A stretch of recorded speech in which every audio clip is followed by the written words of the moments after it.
I think it's really important to think about the things that are coming up and to plan for them as well, especially things like, if you are selling, so these are mostly US centric based. So, but if you have got an LLC, you want to make sure you're on top of getting all your federal and state taxes organized, all that kind of stuff.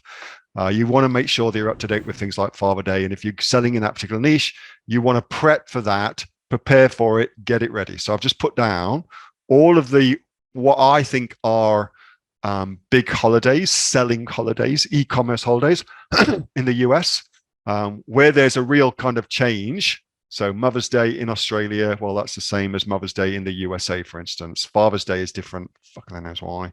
But things like that. And then I've also put down when I think Prime Day is probably going to be, and early access for Amazon Prime the next time, because of course there's 2 of those now.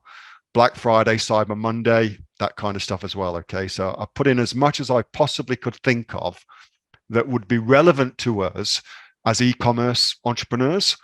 And maybe we should do something where we kind of think that through and think about what specific actions you would undertake for that.